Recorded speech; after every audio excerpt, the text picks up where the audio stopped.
kaydetmeye başladık. İlk albümde yani Develerde Yaşıyorum'da prodüktörlüğünü birlikte yaptığımız Ali Güçlü Şimşek, yine aynı albümün baslarını ve klavyelerini çalan Görkem Karabudak ve konserlerde davullarda yer alan Emre Atay bu albümün çekirdek kadrosunu oluşturdu.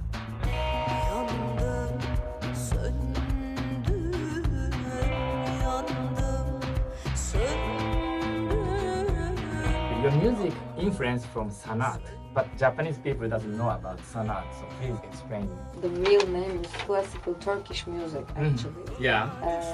Is a very old music form, Ottoman. Ottoman. There are some very strict and different notes and sounds inside of that music. Actually, and generally with a mellow vocal style. As a child, these were the first musics that I heard. And because of my mother, because she was a very great listener. And we were always listening some old Turkish songs in the house. 1990'larda yükselmeye başlayan bu yeni müziğe yepyeni bir ses ve nefes kattı Gaye. 1960'larda yapılmaya başlanan, 70'lerde denenen, 80'lerde farklı yollarda tekrar denenmeye çalışılan o sentez denilen şeyin en iyisini önümüze sundu. Back vokale neyle başlıyoruz? Hologramla başlayabiliriz. Hazırız.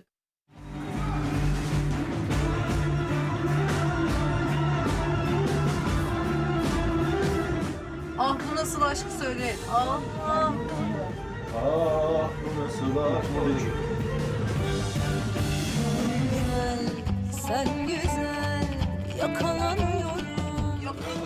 Ben de hepsini söyleyeyim. O sentez meselesi 1960'larda Anadolu pop olarak memlekette vuku bulduydu. Ama o çok sentezollaşan bir şey olmadı. Çünkü türküleri Batı enstrümanlarıyla yorumlamak şeklinde ilerliyordu. 1970'li yıllarda farklı alanlarda farklı isimlerin, özellikle Atilla Özdemiroğlu'nun adını anmak gerekir bu noktada ve Onur Tunç'un belki kimi noktalarda. Uşaklar biraz gülümseyerek söyleyebiliriz buraya böyle. Ah bu bir tık gülümseyin ama birbirinizin arkasına yine saklanıp. Gaye Akyol'un bugünkü yaptığı işi aslında o dönem Ergüder Nur Yoldaş ikilisinin yaptığı iş olarak değerlendirmek gerekiyor. Farklı bir tür yarattı, kendi yolunda yürüdü. Bir taraftan da memlekette karşılığı olmayan bir şeye tekabül ettiği için yolunda yalnız kaldı. Fakat bu çok güzel bir şey. Yakın zamanda o yolda ilerleyen insanlar çıkacaktır elbette. Ama yeni bir arter yaratması, yeni bir yol açması bence onun şansı. Hologram İmparatorluğu albümünde de rastladığımız bu zaten. İlk albümde olmayan yeni arabesk dokunuşlar ki Gaye'nin çok kendine has bir arabeski var. Ve bu onu dönemdaşlarından ayıran önemli bir özellik. Gaye Akyol'un yaptığı işi, türü adlandırmaya kalksak çok zorlanıyoruz. Yani psikodelik desek olmuyor, arabesk desek olmuyor, alaturka desek hiç olmuyor ama hepsi bunların. Hem alaturka, hem psikodelik, hem arabesk, hem rock, hem pop. Bu anlamda zaten kendi yolunda yalnız kelimesini kullanıyor ama o yalnızlık kötü bir yalnızlık değil.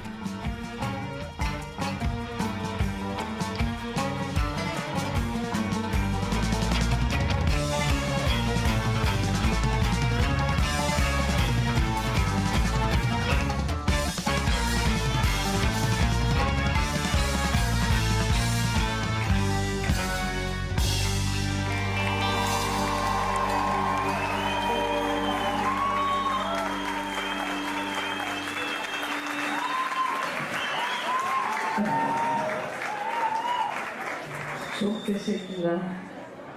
Hoş geldiniz. İyi ki geldiniz. Çok mutlu ve şanslıyız ki böyle günlerde hep birlikte olabiliyoruz. Ne mutlu bize. O zaman temeli atıla diyorum Hologram İmparatorluğu'nun ilk resmi konseri. Herkes nerede? Hologram İmparatorluğu'nun kuruluş sesini size yolluyorum. 1, 2, 3, gong.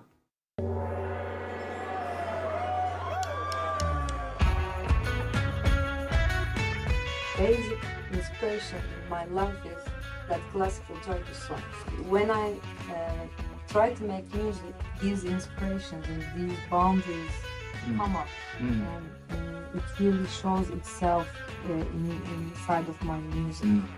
And that's why my vocal can be said a little mellowy, and it's really different from the Western style of singing. I can tell that my music is like a combination of things.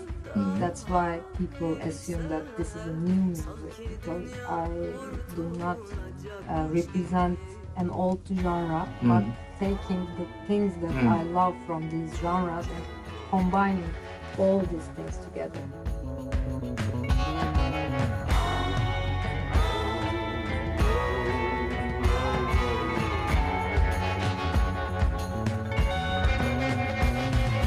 Ben kaybettim sen bulasın aklımın kapısını.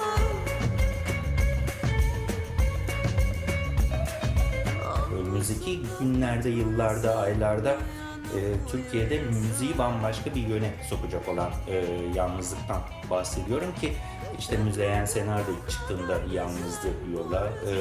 Belki Ergüder Yoldaş da hep yalnız kaldı hatta. Yalnızlık bu anlamda iyi bir şey. Taklit de edilemez anlamında. O kadar kendine has bir müziği var. Ve Hologram İmparatorluğu'nda zaten karşılaştığımız biraz da bu Develerle Yaşıyorum'da tanıdığımız, daha öncesinde yaptığı çalışmalardan bildiğimiz gayet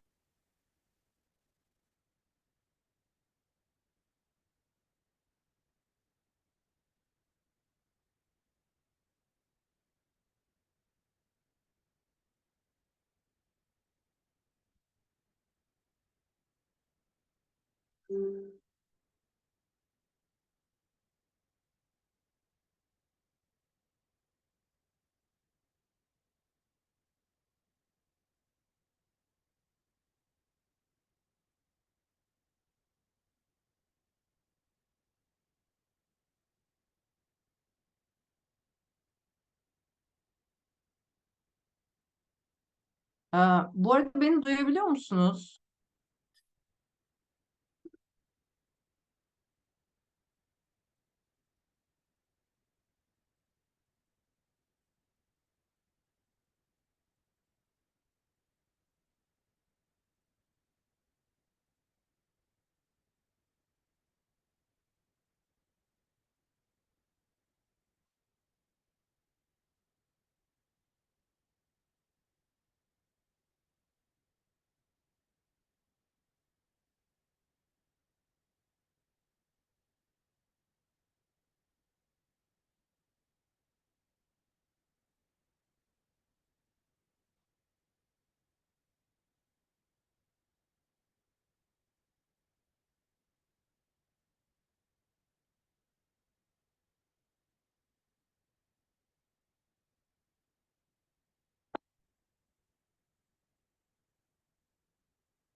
Okay, yeah, make it like that. Okay, thank you.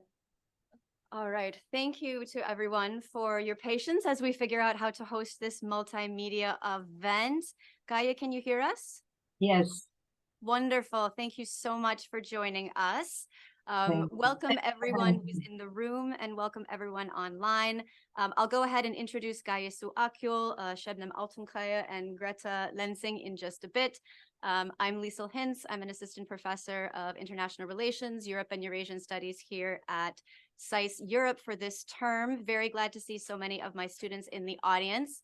I'm actually glad to see so many people who have joined online as well, both from SAIS and from the Turkey community and the anthropological community.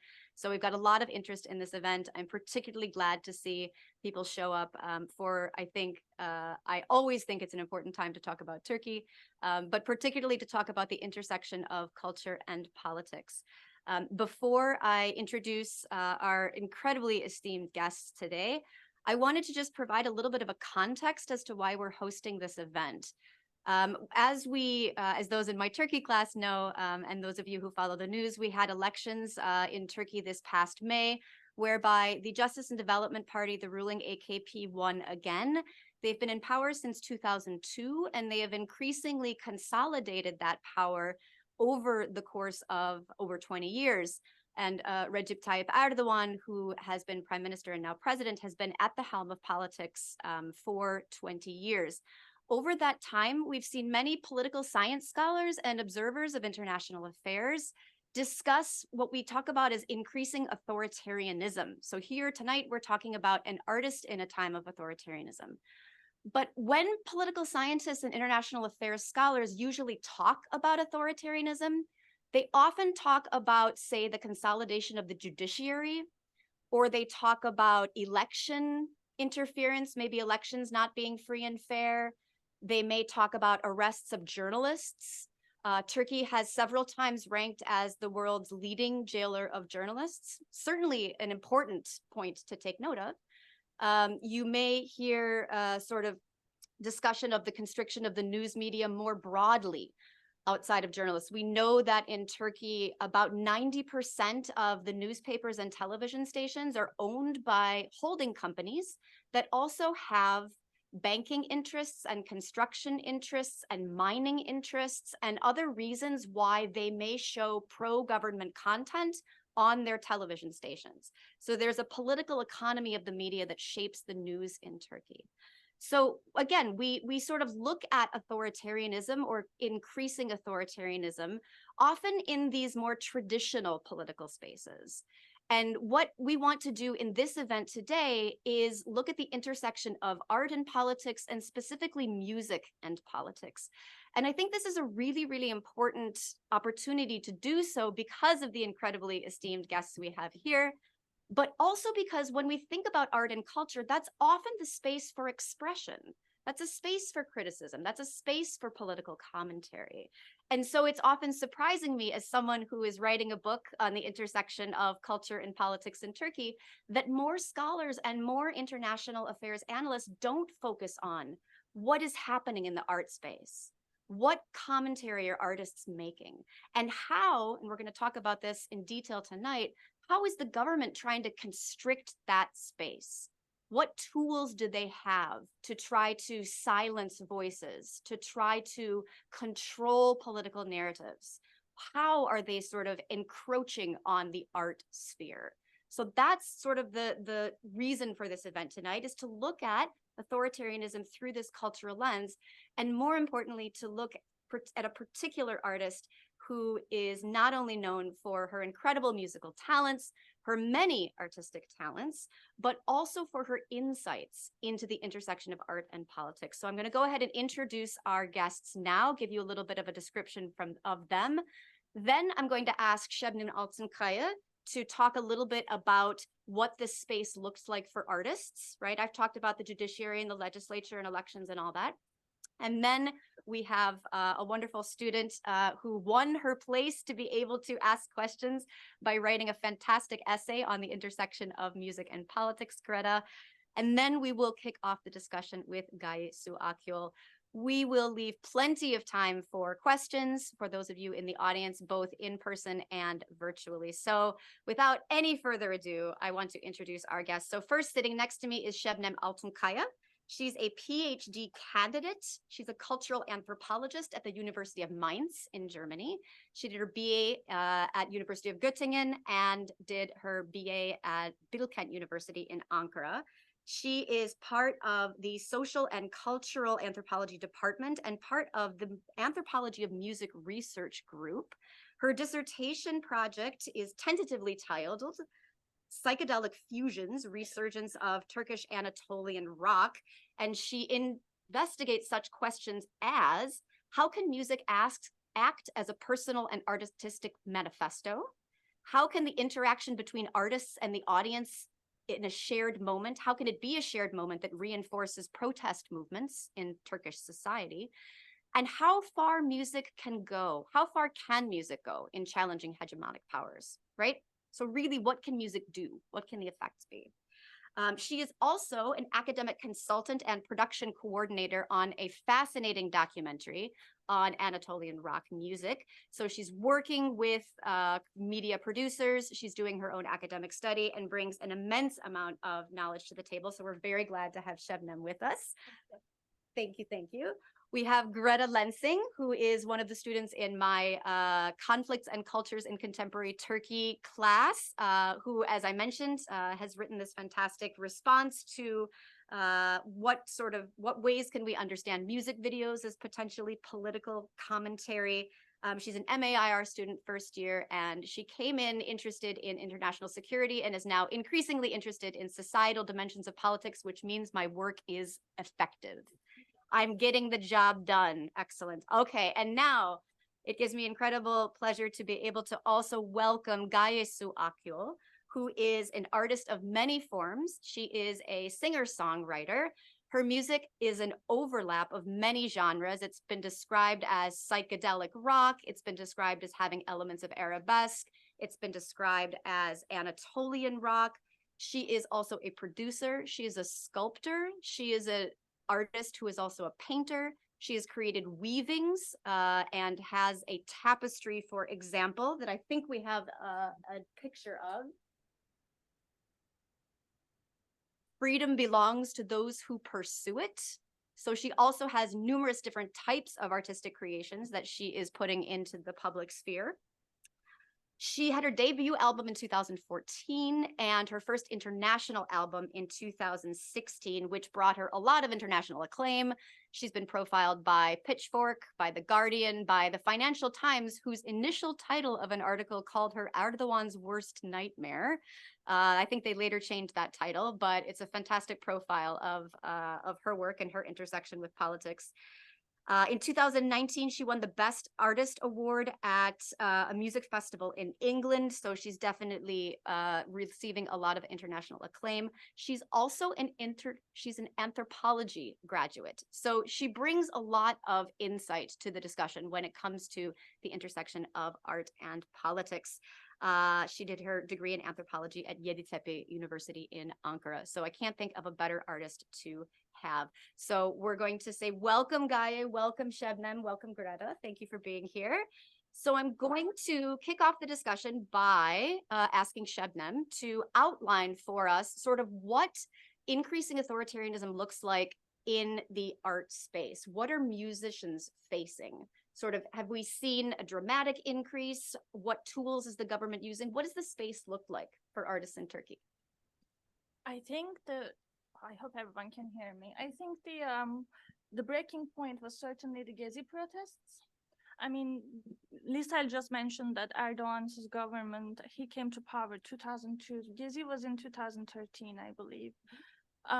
So until Gaye, we see a small fixations on the authoritarianism. But after the Gaye, after they actually saw that people can resist, people can actually go for direct action, then I think we kind of lost the end of it. Mm-hmm. The spaces, the art and music spaces started to shrink.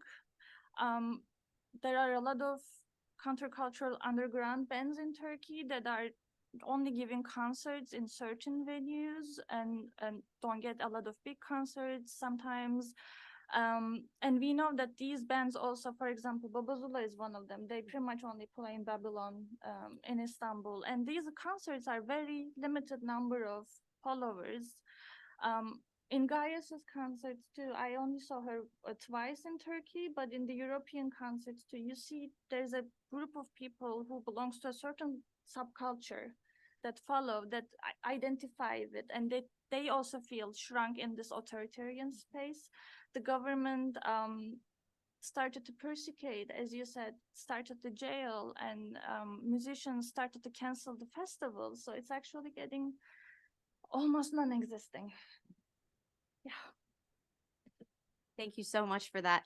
I think what I want to do now is maybe turn the floor over to Greta, and you, if you like, you can start the conversation with Gaye and perhaps investigate some of the ways that she might be able to contribute to what Sebnem was talking about.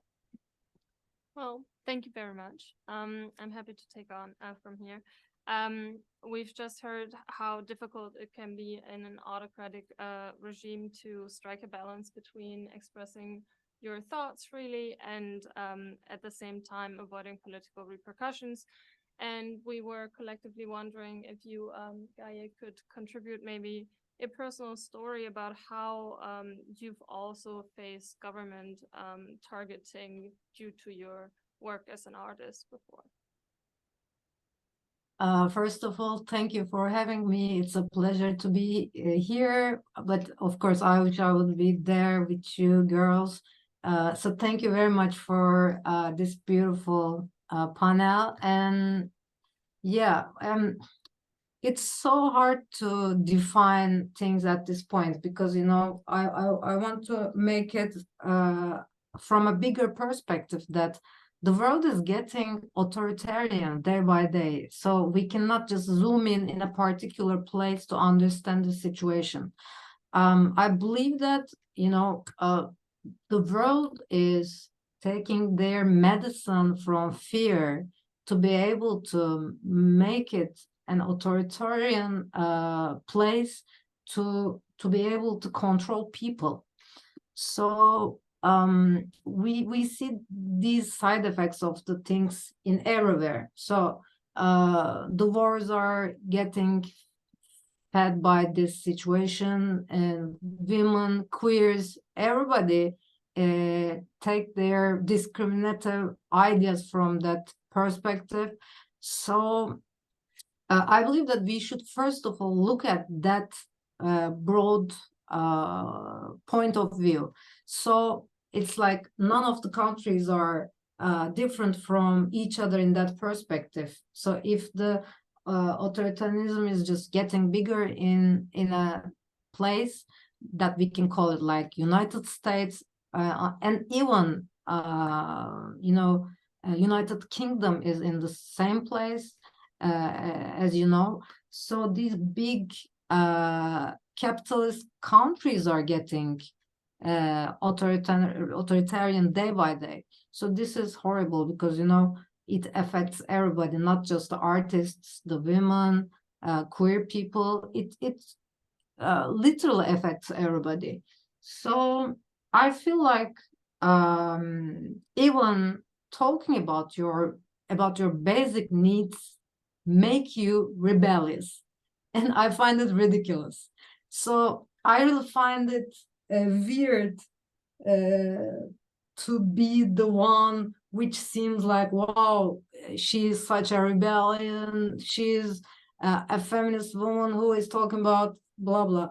Of course, because I have to, and I want to, of course, but that doesn't make me you know, the one or the person who is like a warrior against Erdogan or whatever. It's so ridiculous because at the end of the day, I'm talking about the basic human rights. So let's put the mark here, because this example also shows everything clearly. Like if you're a woman, if you're talking about, you know, the basic human rights, it makes you a rebellious, a crazy kind of person who is bringing herself into the fire. So I find this super crazy. I feel like all of us have to talk about this.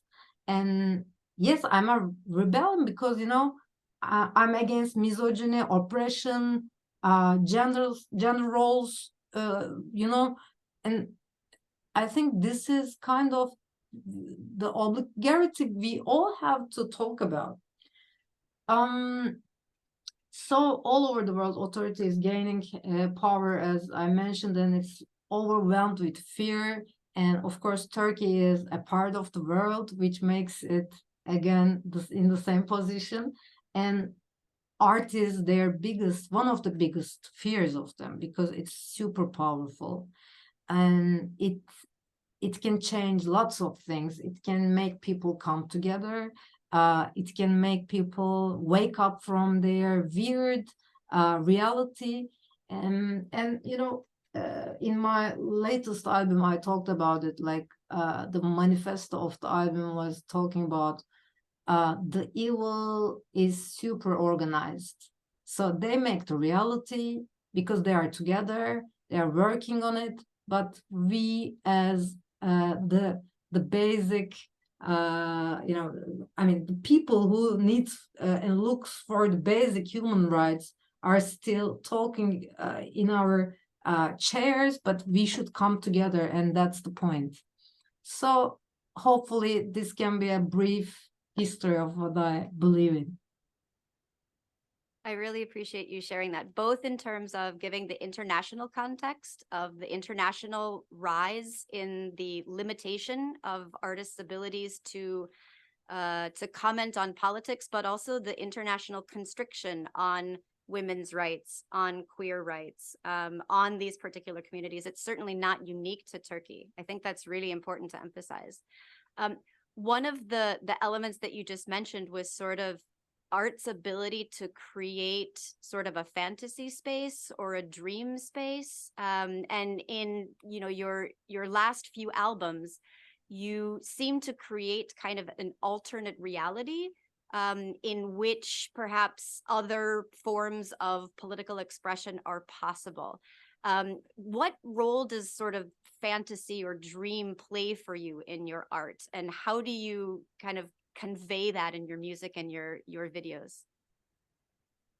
I use metaphors and symbols as a way of creating my own reality. Sometimes I just discover new symbols, which makes its own universe. So I feel like my art is like my own powerful universe of creating a counter reality, because the reality we are living in is really boring, with full of discrimination, you know, politics shits, everything is fucked up here. Sorry if I can say these words or not, but I feel like I should. So, you know, my universe is kind of a counter reality of coping with these things. And I think we need to understand that there is some other possibilities that can be happening in the universe. I think the autocracy is super powerful about making you believe that there is one reality. I'm not talking about quantum physics here right now. I'm talking about, like, literally there are some other millions of possibilities that we can make it become true. So by the way, I mean, in the other hand, it's quantum physics also just make it like it proves it, by the way, that what I'm talking about right now. But anyway, so I think the artists that I was inspired very much was these kind of artists, these kind of people who showed me that there are other realities that can, like, be the real realities. Like, I can imagine lots of people right now, lots of names are just flowing in my eyes, but I think this is super powerful to make people realize that, hey, if you can't even imagine a counter reality, then you are here forever in a ugly, disgusting world, which you can never like even imagine to change. So change begins with dreaming, like dreaming of other possibilities, other people, other worlds, other universes. So in my art, I'm using metaphors, and I'm making new kind of symbols to create its own reality. So another thing is also I'm using how can I say that? I'm creating a sense of humor, because I believe that if you cannot put a sense of humor in your works, then it's impossible to cope with that thing. It needs to be their sense of humor at the same time. So being super serious is also destroying the dreams too. Even talking about that politic shit, I'm always looking for a way to tell with a sense of humor. So, in a masculine world, in a white, privileged masculine world, you can cope with reality by, making it with another reality. Like, we should come together and make it happen. So I can briefly say this. I think that's a really incredibly powerful way of showing both the power that art can contribute to thinking about other potential futures, and also why governments may want to eliminate or constrict artists' abilities to do so, right? So if you start thinking about change as possible, then what steps are individuals willing to take in order to make that happen? So even being able to visualize that with your, the images that you use and with the words that you use, I think speaks to the power of art to be able to create those imaginaries. Sebnem, I want to quickly ask, because Gaye mentioned sort of how even just commenting on daily politics is political, right? And in other interviews, I've seen you interviewed by a good friend and co-author Kenan Behzat Sharp on his podcast. And there, Gaye, you'd said that even the water you drink is political and the air that you breathe is political. And I think that's a really, really powerful statement. In my class, we talk about even, singing a song in Kurdish is political, depending on the particular laws of the time, right? So even singing in your native language can be something that's criminalized. Sebnem, I wonder if you could speak a little bit about some of the artists that are very overtly political. That have either created videos or lyrics that are sort of directly challenging the regime. So Gaye has talked about the role of metaphor and sort of, vague references that we've seen in perhaps some other artists. But are there those who are being very, very direct about their opposition? And if so, what kinds of penalties have they faced? I mean, if we want to speak about the mainstream musical culture in Turkey, we know that Gülşen was one of the she's one of the pop stars in Turkey who was recently, over the last year summer, was prosecuted, arrested, and simply because her dressing up in a way that she wants to on the stage. Okay, I will give a little bit context. I mean, it's just short shorts, some sparkling, like it would take attention. It calls for attention, and it's meant to take attention. I mean, she wants to be provocative in that way, I think, but the reason why she may want to be provocative in that way could be the challenge these roles, challenge the understanding of woman as a meta, woman as an object. However, what she was doing is that she felt like showing herself, presenting her persona that way, and she does it. However, it doesn't fit with the government. It doesn't fit with the I want to add something here about that situation. Normally, what they do is like they don't like something about you, for example, but then they try to find a distinct example to make you criminal in a way. So like more than 8 or 9 months ago, in a concert between two songs, she's making a joke about you know, some religious schools in Turkey, which is also super okay with the government. So she makes a joke. So they try to make her criminal about that kind of a joke, which is ridiculous because you can make joke about anything actually at the end of the day. And she even apologized about that situation, but they put her in jail. But Lisa, about your question, I think this is not the exact answer, because I think Lisa asked about if there's any bands or artists who directly like being political. There are lots of artists, by the way, like their being is political from the beginning. Like some of them are from 70s, some of them are from 80s, 90s, some of them are Kurdish. So there are lots of names actually who are political and making music just to be visible in their political existence. So, for example, Kardeş Türkler is one of them. I'm not sure about the latest version because lots of people came and go, but I think Grup Yorum was one of them. And there are lots of names like that. I can also put Moğollar in this situation, but they are also artistically super heavy, and they changed the way of Turkish psychedelic music, of course. So I think the question was about being particularly political from their existence. So this is the answer. Gülşen is one of the most known pop stars in Turkey since maybe 30 years. So she was not into any political situation in any time. But you know, the weird part about Turkey is even a pop star without zero political you know, being or something that puts in the you know, magazines or TVs or anything, even you can become political at a night.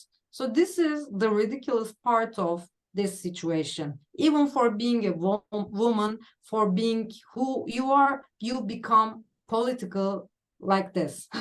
I think this is the weirdest part of this country. I'm talking about this shit too. So actually, yes, I find everything political. The water you drink, the water you cannot drink, all of these issues are political. But even asking the basic needs make you, you know, wow, you are the fighter of, you know, everything. Or I mean, the Financial Times thing was super funny and tragic at the same time.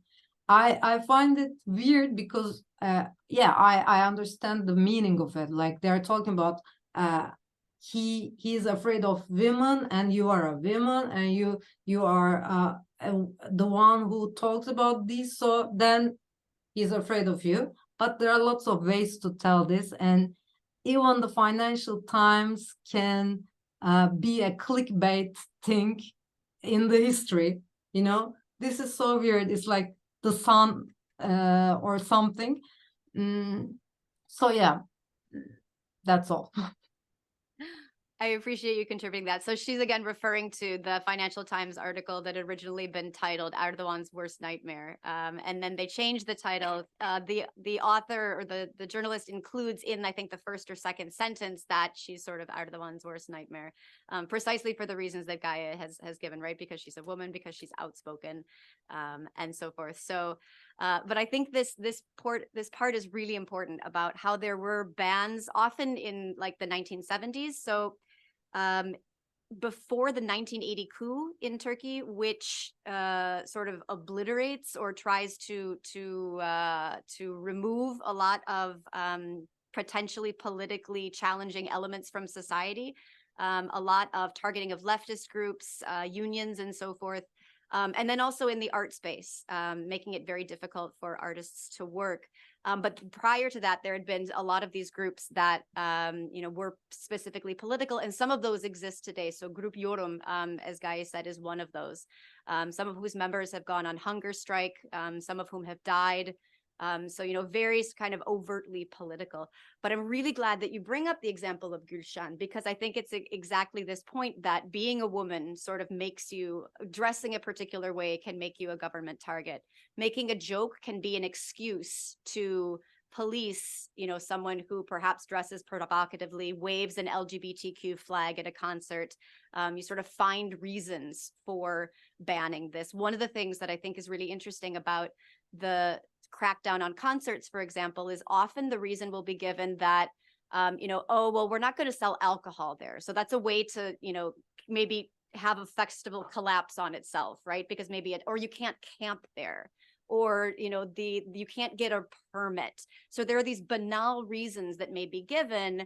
A lot of Kurdish artists' concerts were canceled because they were told that they could no longer have the space. So again, lots of banal reasons that are given for these cancellations. Sebnem, did you have any other examples that you wanted to give in terms of some of the maybe artists that have also faced some repercussions from the government? Thank you, Gaia, for the additions. I forgot about those actually, but yeah, if we want to talk about the 70s, which is also my expertise area for my dissertation, yeah, Moğollar, Selda, and Barış Manço's Moğollar's tour bus with Barış Manço was bombed during the tour, for example. These were like direct attempts to stop the kind of the art space that doesn't go along with the homogeneous ideology that is trying to be implemented in the country. And Turkey has been unfortunately experiencing this in different time periods, like in the 70s up until the 80s coup, and the 80s coup was already, the whole art and culture was destroyed in one night. Yeah. So many examples to give. Greta, I want to turn the floor over to you. Well, thank you. I was wondering, going off of that idea that everything is political, obviously not only the artist as such is political. I was wondering about how audiences are affected by an autocratic regime, and if you can, maybe both of you can talk to the importance of the artist supporting or empowering the audiences, and at the same time being supported by the audiences in such a situation. Gaye, do you want to start with that? Yeah, I think it's like everybody knows the truth and nobody can talk about it. It's like this. In the concerts, even just telling a word or a sentence about, who he is, or what it is, everybody knows what I'm talking about. So this is also weird too. I mean, everybody knows the truth, but nobody can talk about it, is the summary of maybe the last 20 years. And it gets worse and worse day by day, of course. And,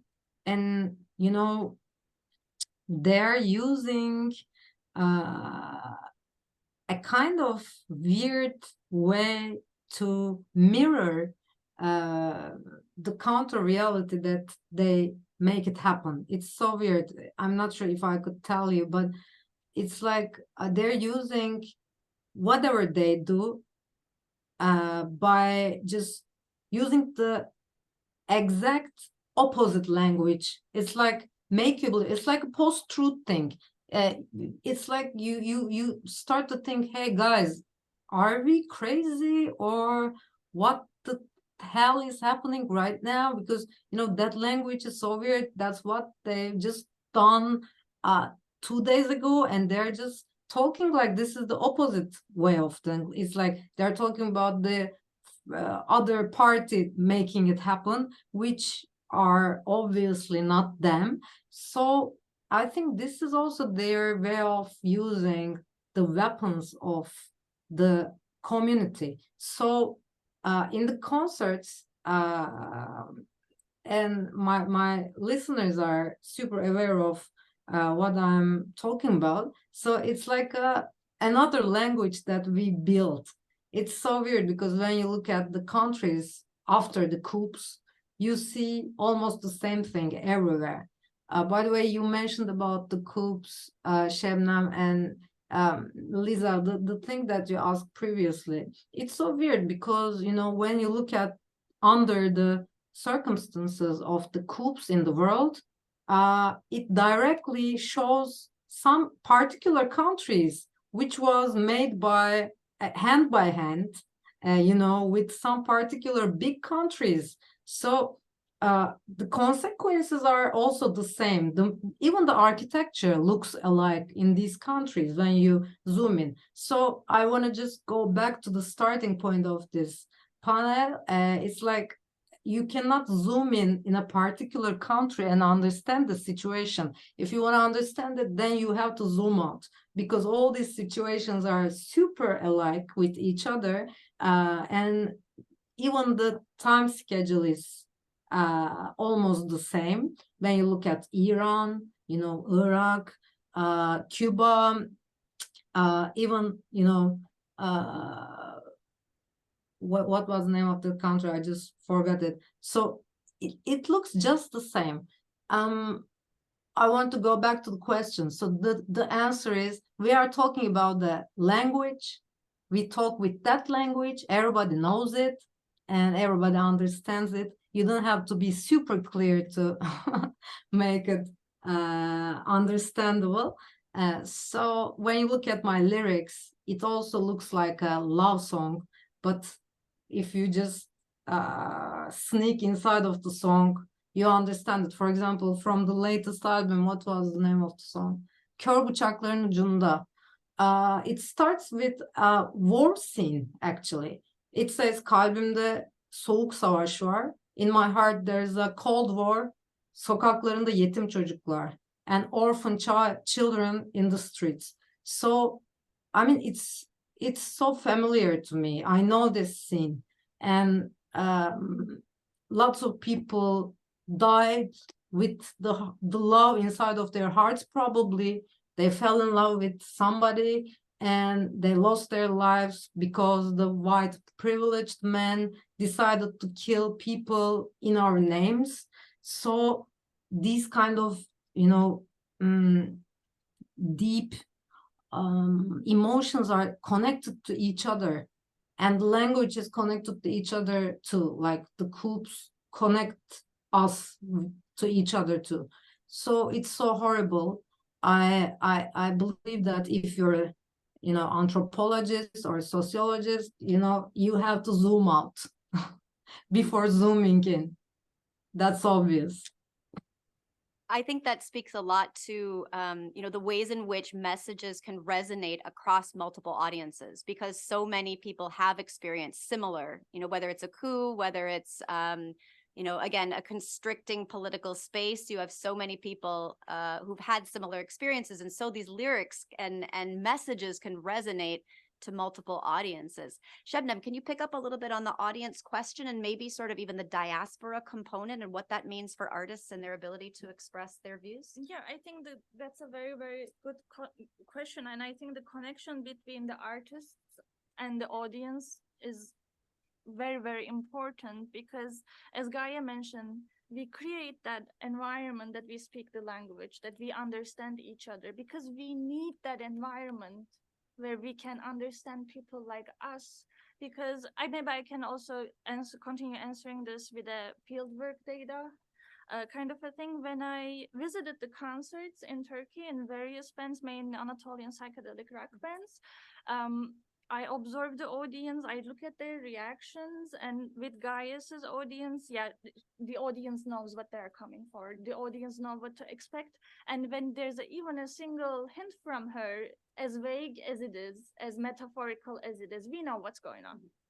And that gives certain empowerment to the people, that gives people hope, that gives people that, okay, there are people like me who is thinking, who is wishing to live in a similar kind of world. A lot of people tell me in these concerts that they find, yeah, sense of belonging in a country where they feel alienated by. This is very important, and these scenes are very, very small, but even as small as they are, they call for a certain kind of direct action. There's a room for dreaming. There's the same language. So these are all very, very important elements of it, I think. And I wanted to add one thing to that.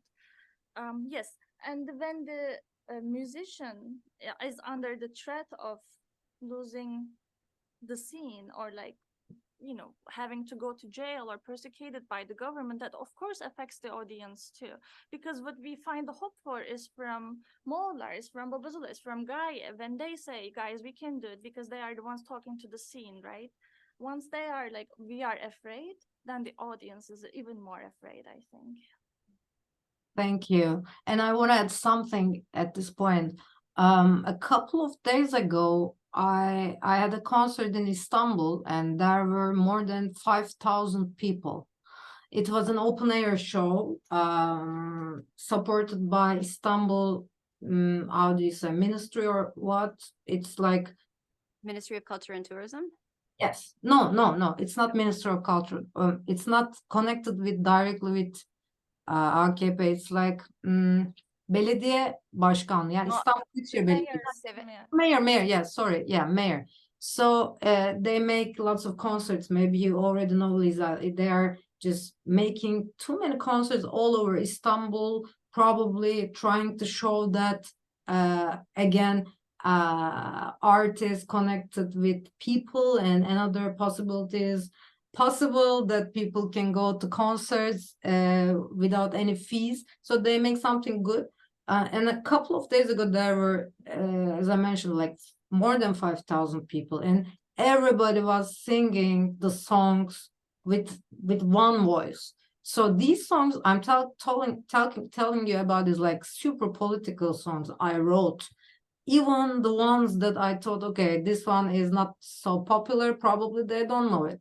No, they most of them knew it, and we were singing all together with, you know, teary eyes. And after the concert, I had, I mean, more than maybe 100 messages or something. It's like flooding on me. It's like that night gave us power and hope.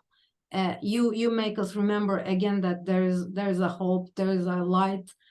I felt like powerful, blah blah. So I think the same thing happened in Gezi too. I mean, these things are making us remember that another light is over there waiting for us. So in Gezi, I remember myself. It's like I was thinking at these days, okay, we are like maybe 10 people now in Turkey, and it's getting like it's gonna finish. So when Gezi starts, because I told this to my friend, and like it starts after maybe 10 days, and I remember that I felt, wow, these guys are super successful about making us forget that we are super crowded. So this is their success. That's what I'm talking about. The counter reality thing is this. The reality they are making is like one dimensional, super boring, super authoritarian, super white and man, and super, you know, anti-LGBTQI, and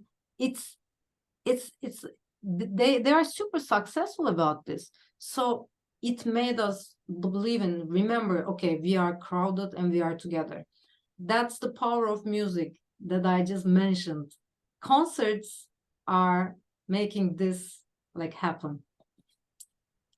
If I may jump in, I actually forgot to mention the diaspora part about the concerts in diaspora too. Like I get to watch different bands, mainly in Germany.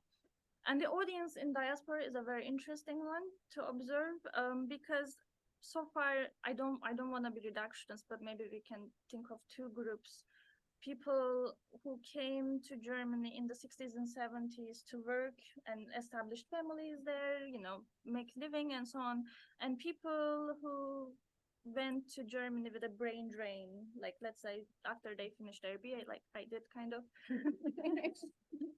Well, when I talked to the both of the groups, the first group, the group who came to Germany as a guest workers, they say they go to these bands' concerts because they feel nostalgic.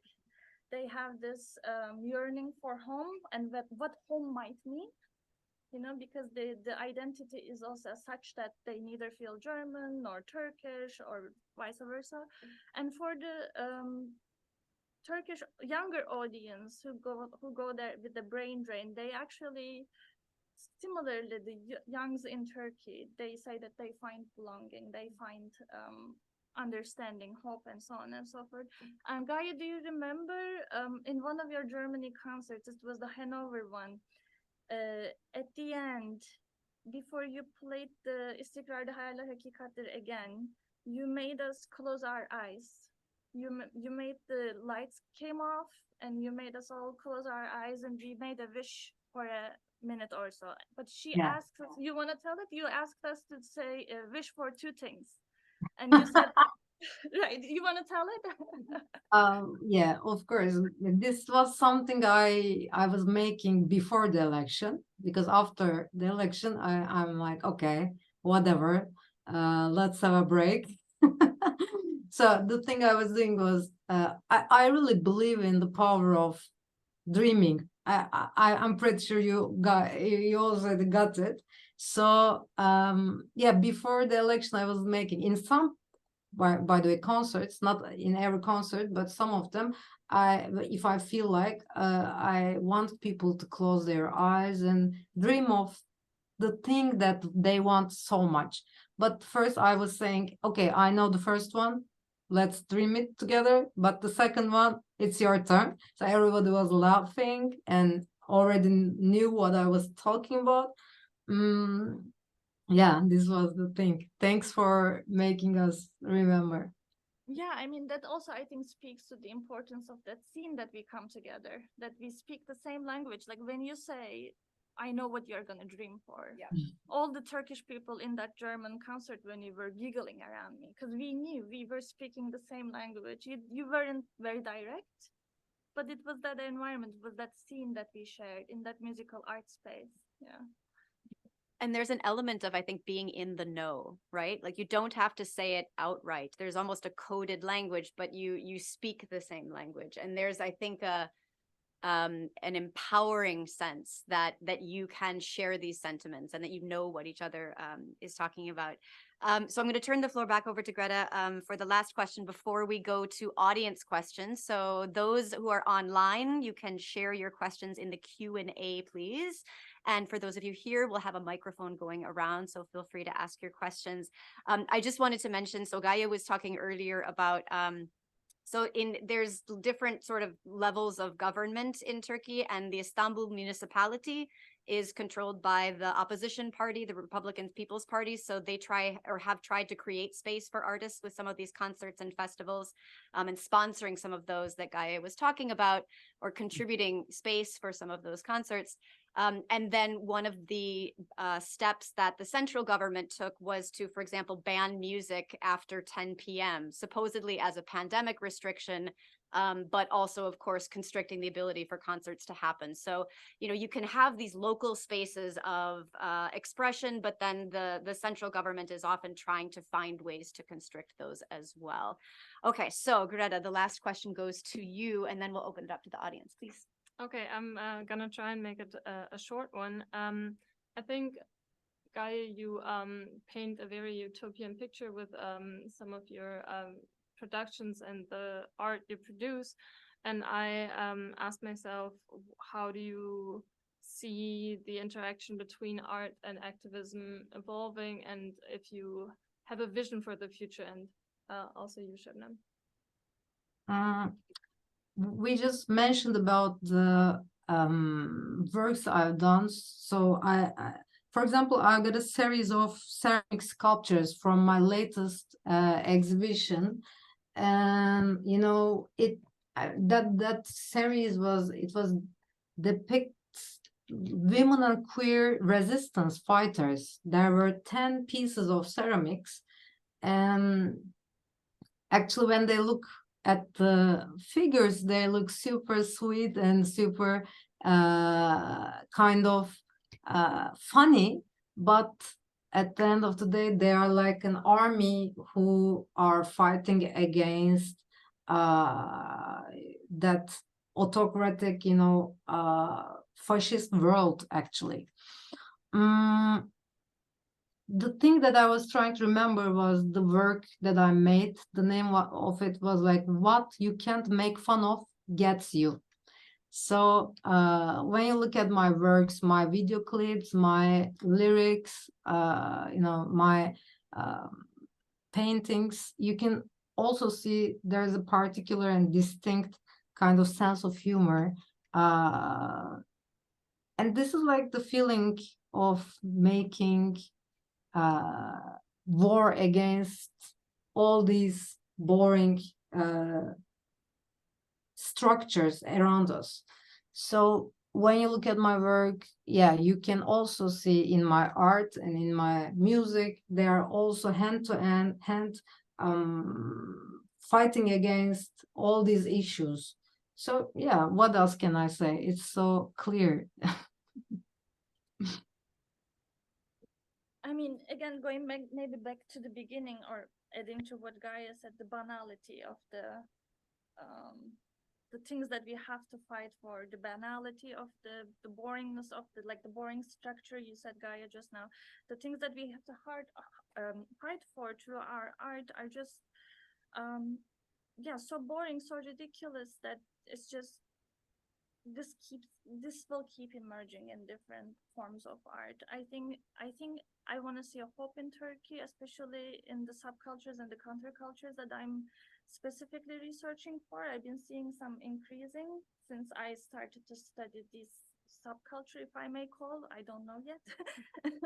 But I mean, simply resurgence of Anatolian rock is a activism through art, because what we had in the 60s and 70s, which was very political, very protest, and it's, I mean, I think even it's, if I may just extend a little bit, like even if it's in the musical fusion, it was political in a way, because it connected different worlds, and for the people in Turkey who were not who were not ready to hear it yet. And also for the world, it was also a different one. And now since the 2010s, we are having a resurgence of Anatolian rock with people like Gaye, and they are coming with their new lyrics, new songs, new art. So this phenomenon of, at least through Anatolian rock, I can say, art and activism in Turkey is getting stronger, right? That I want to see, I want to hope for. Yeah, at that point, I want to add something. In 60s, there are lots of psychedelic rock of some particular countries. It was inspired by the real like psychedelic rock of America, United States, and it spread all over the world by making some original way of telling their stories in some particular countries. Iran was one of them, for example. Turkey was one of them. And in 60s, the rock and roll scene was emerged in Turkey by adding up with some Anatolian melodies and Anatolian traditional songs and philosophy, because Anatolia is a super deep culture with lots of different people coming together with different cultures. So of course, in my music, the starting point is always the richness of Anatolia with different and historical culture. And you can find the notes, the musical tastes in my music, of course, from the history, like Pir Sultan Abdal, Yunus Emre, and unfortunately there are lots of women who we don't know their names from the history. And so this is a super deep culture which goes back to more than 3,000 years. And I'm also searching for new sounds and expanding this genre by adding up other genres into it. Like I'm inspired by Turkish classical music too, which is connected with Ottoman music, which is also again very deep and like combined with other musics like Greek music, Armenian music, Kurdish music. So when you say Anatolia, you can assume all these cultures together, like Laz, like Kurdish, Armenian, Rum. So I'm talking about the history more than 3,000 or 4,000 years. And also, I really love to add up some psychedelia, but also like sub genres of rock and roll, like post-punk, jazz, sometimes not a sub genre, but I love jazz. And yeah, you can hear all this. The weird part about my music is I want to add this to here. It's like they are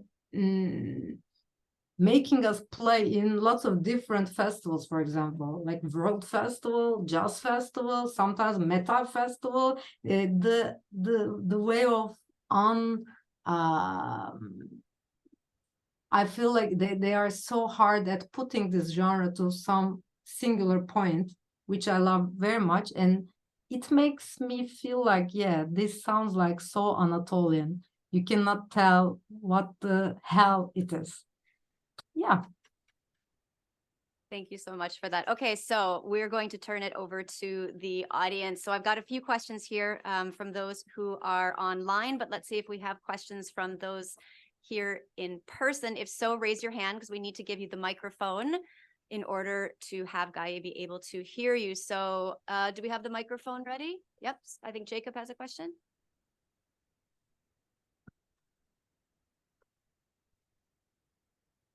Hi, thank you for joining us. This question's for Gaye. When you see other artists being punished, even the ones who are not very political, but just kind of are part of a group that doesn't fit into the narrative of the government, does it make you cautious about the art you're producing? Are you ever worried that you could be punished, and does that influence, I don't know, the art that you do make? Thanks for this question. Actually, they're punishing everybody that they don't kind of like with their own ways. For example, I've been punishing in social media for years for being oppressive, and they're using their trolls to make it like I don't know how to say in English, like itibar suikasti, which means nasıl çevrilir bilmiyorum. Buna bir bakalım. It's important. Political assassination? Yeah, reputation assassination? Yeah, kind of. So if they cannot find something subtle, then they start to do this by using lots of trolls. Anything you say, any concerts you give, any sentences you talk about in everywhere, like, the Financial Times thing, make it a big impact. But even your small success is questioned, like, hey, who is the one behind your success? Are you wealthy, or is there any particular man, or you are from a cult, or what the hell you're from? So yeah, the thing they make is like they yani kind of herhalde şey gibi hafife almak. They are underestimating your success. But also, if you are looking for some real fact, I was questioned by the police because of my lyrics. For example, the song was Nargile, and in these kind of cultures and in this kind of power situations, you have kind of an auto censorship. Even if you don't think that you don't have, there's something here that always questioning if anything is gonna happen. This is also a punishment, I think. Like putting the yani hapishaneyi kafanıza yerleştiriyorlar. Putting the jail inside of your head. So this is the biggest thing, I think. The auto-censorship is the biggest punishment. But then the others are coming.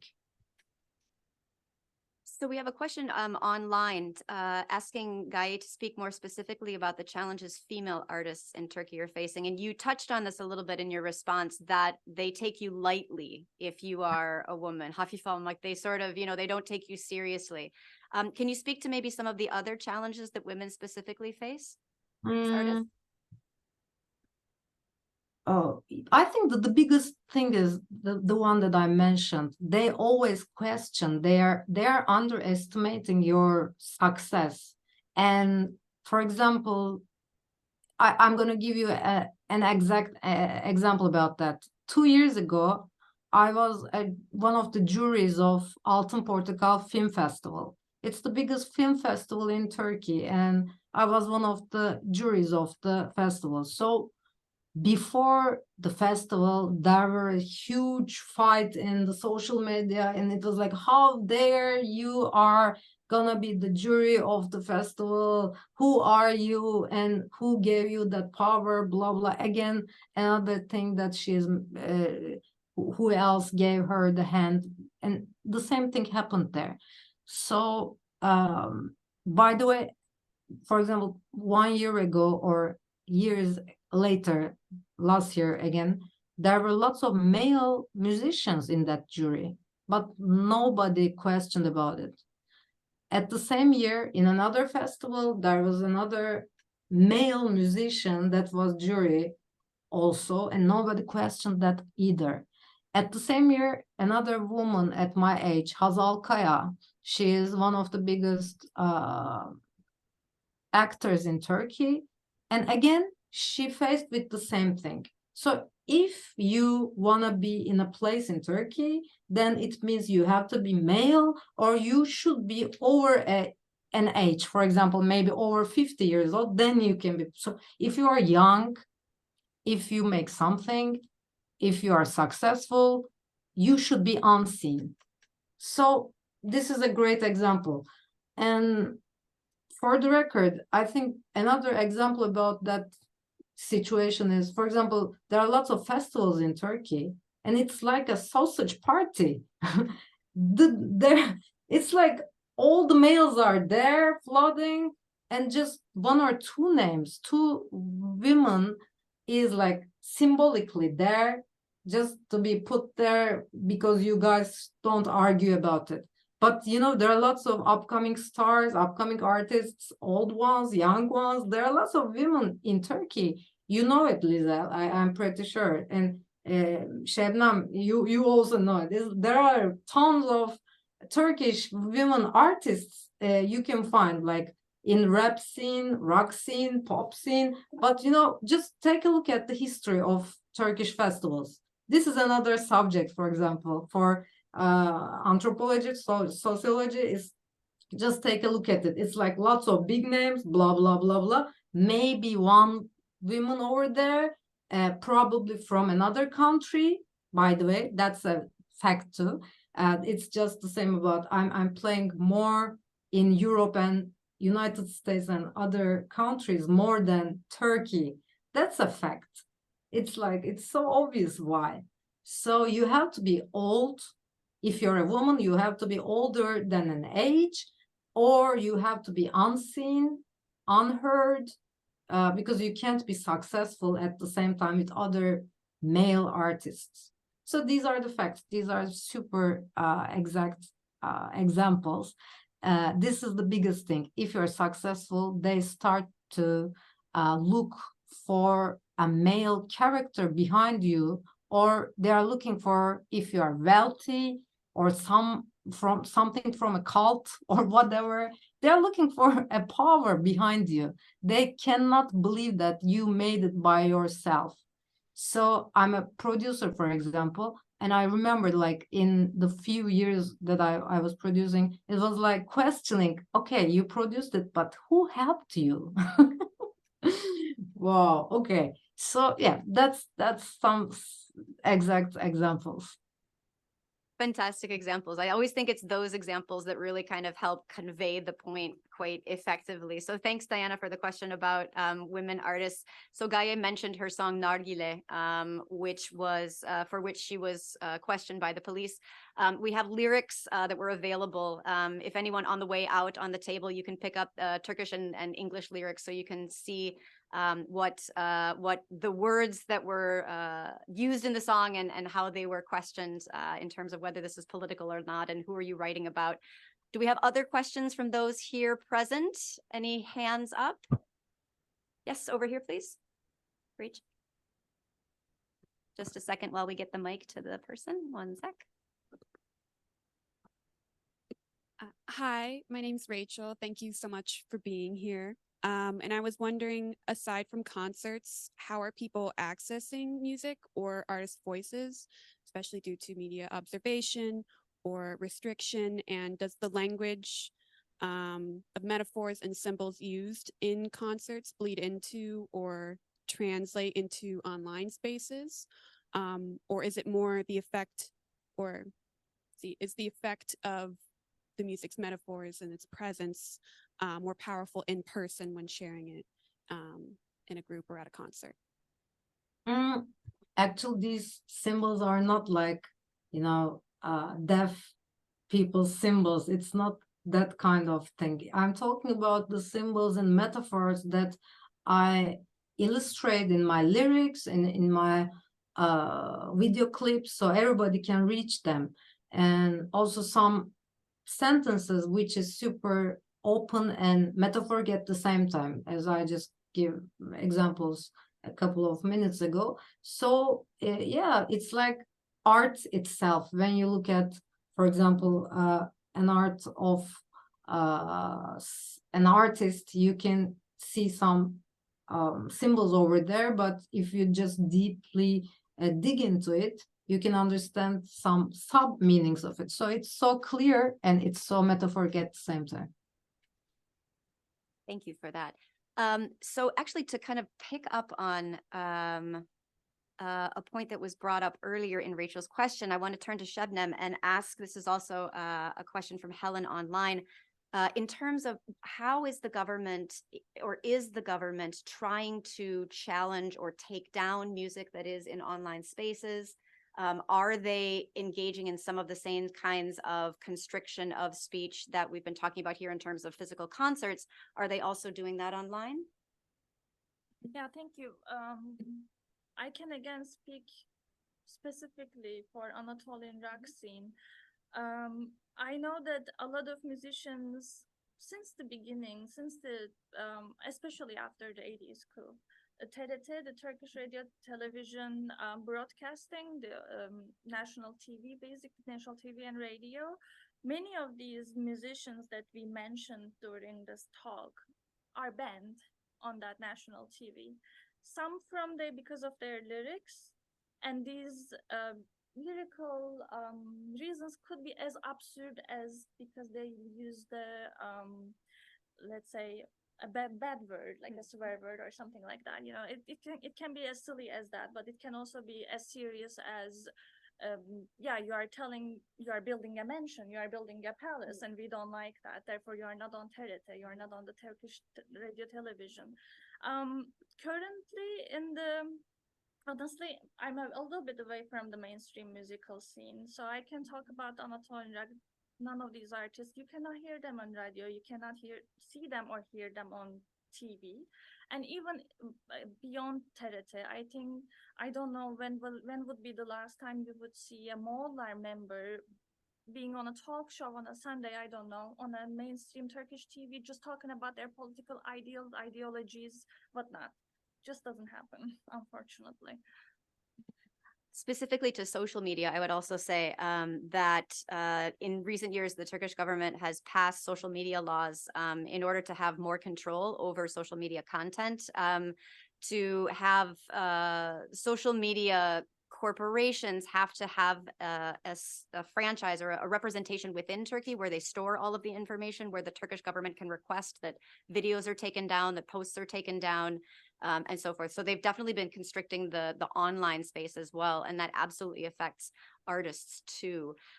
In terms of the reference that Sebnem made to, you're building a palace. This is one of the lines in Nargile that Gaye was sort of talking about, that everyone would recognize. So the palace that was built by the AKP, by President Recep Tayyip Erdogan, many people said, well, there was a place for the president to live. Why did you have to kind of build this 1,100 room palace?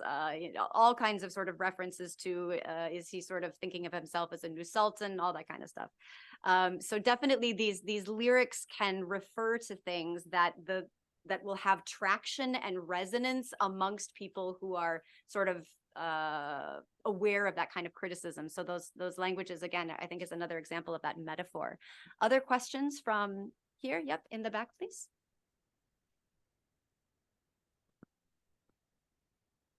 Hello, my name is Josephine. Thank you so much for the talk.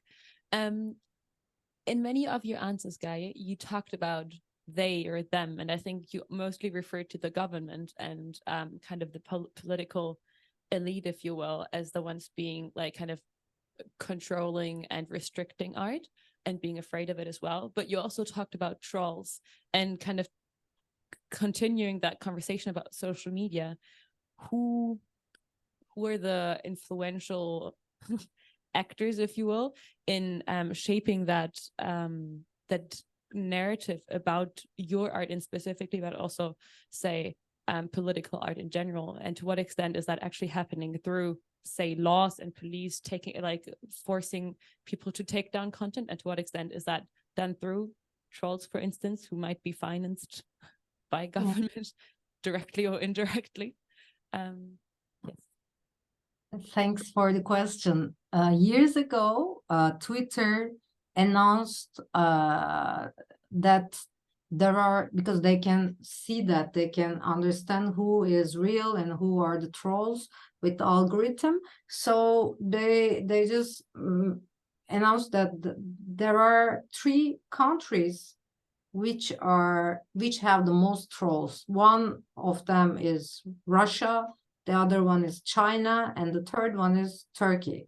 So also there are lots of news about who is financing these trolls. Obviously, it cannot be financed by some like bireysel kind of nasıl söyleniyordu unuttum ama işte it's not by people, of course. So we know who with what kind of purpose they are financed with. So what they do is, of course, again, I'm using this word very often, but you know why? Because we are in the age of post-truth, and it works very well in that kind of countries, super much. By the way, the same thing happened in the United States too, when the Trump was in election. It was proved that they took some support from Facebook of Russia, and they used these algorithms to, it's so easy that and you live in a reality, again, in a bubble, because they know who you are by the algorithms, by the sites you are joining, by the things you are buying from Amazon. So they're just making a profile of you, and they're just showing you what they want to hear. So they're making a bubble to believe in it. The same thing happens in Turkey, in Russia, in China, in United States. So this is the new age propaganda of countries. They are not using the flags anymore, but they are using social media, and they are using these kind of slogans, like directly sneaks into your brain and make the reality in it.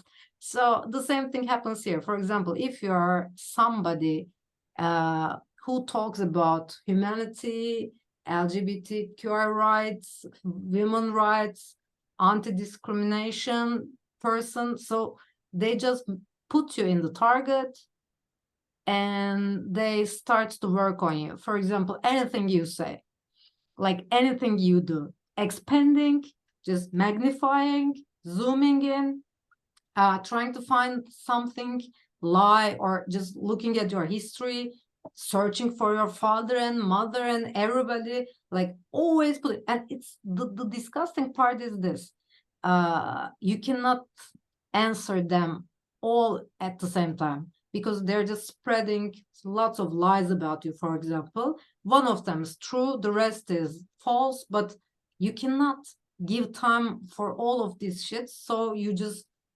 start to like, okay, whatever, never mind. But then the lie starts to get bigger.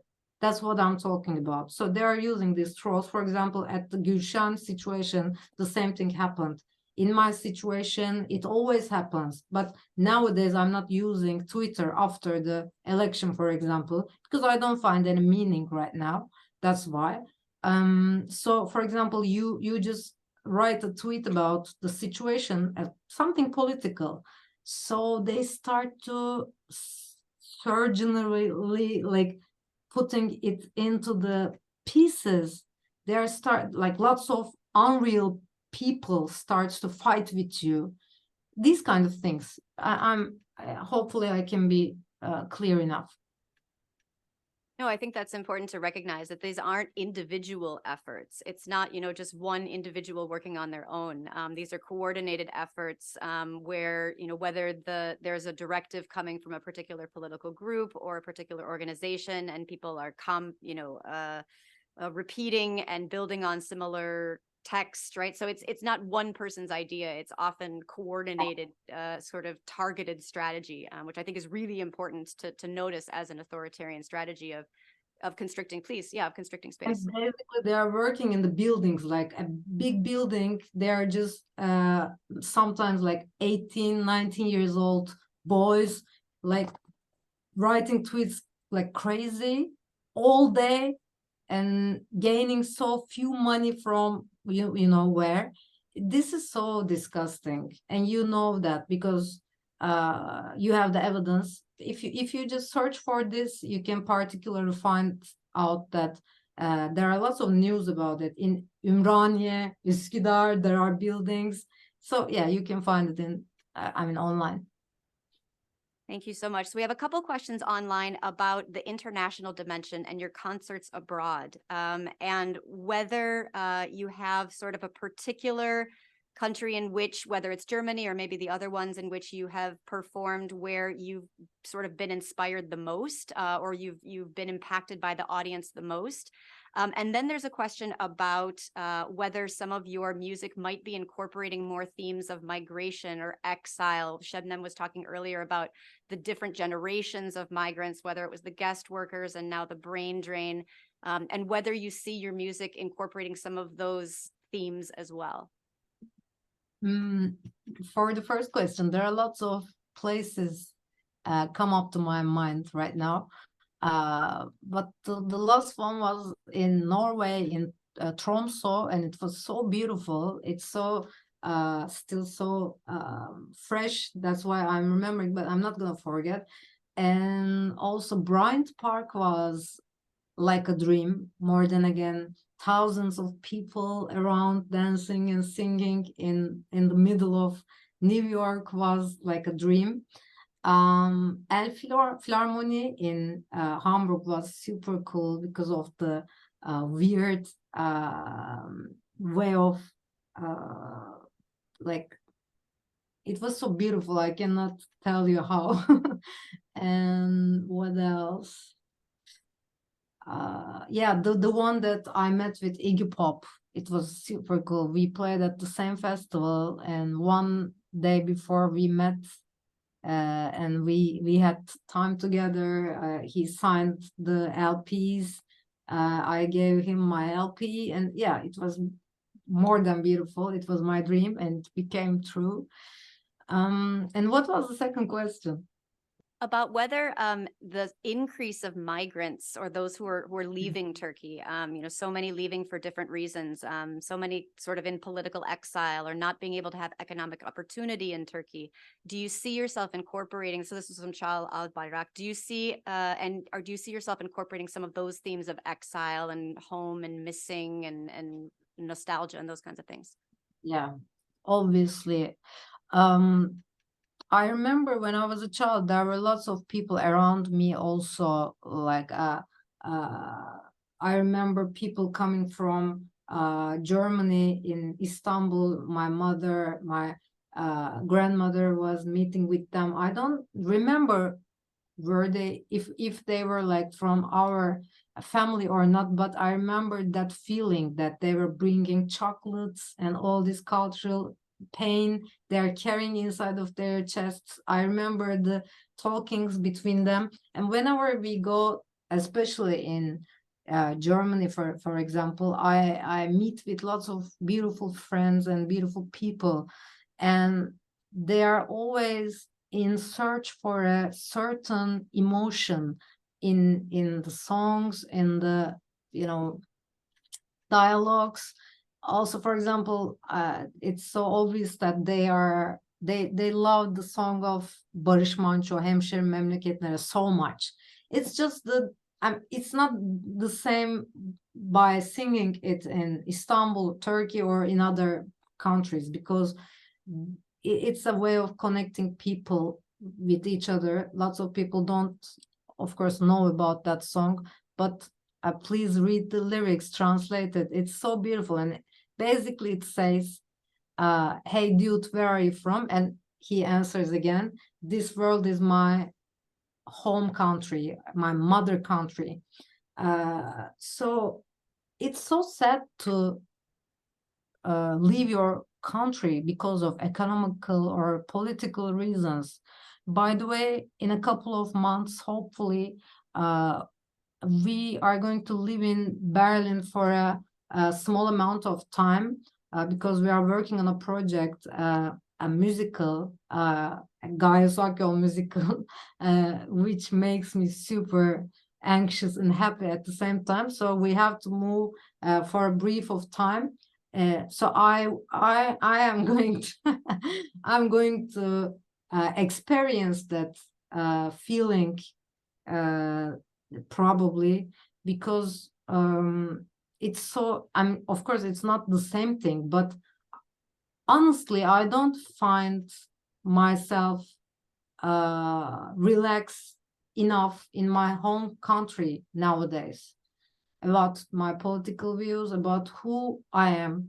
Just being a woman is so weird at these times here. So yeah, this is so sad and ridiculous at the same time. But I know what he means by asking this question, and yeah, I feel the same here. Add to that, yeah, I mean, the Hemşerim Memleketine, where are you from, Mainz song is a very, very important and such a dear song to me. Also, someone who's been living outside of Turkey for the last 5 years. I think it is also very timely that Gaye covered this song in the 2016 album, it was, right? Because, yeah, because for me too, it not only speaks about the personal experience of questioning where you might be belonging in this whole world, even if you have a space, but I think it's also a very political question, because the dialogue keeps going back and forth in the song. Where are you from, mate? I'm from this world. No, I actually ask you, where are you actually from? And then the other one said, no, I am from this world. So there is a defying aspect of political, geographical borders, which is very, very political and existential on its own, I think. And it speaks to me because I also don't believe in borders. Thank you so much. So we have reached the end of this event, and it is, by the way, 10 p.m. in Turkey. So we want to thank Gaye Akyol extra for that. Before I do my official thanks, I want to note that there were over 30 people in the audience online, and they offered so many good questions that we can't get to them all. But they also want to tell Gaye that your music gives me hope. That there are so many people who are fans that are so thankful for the voice that you're providing, that they want to continue, they want to encourage you to continue speaking out. So just a lot of love coming from the online audience to Gaye. So please join me in thanking Greta and Sebnem and Gaye Akyol for taking the time and sharing these insights and questions with us. Thank you so much.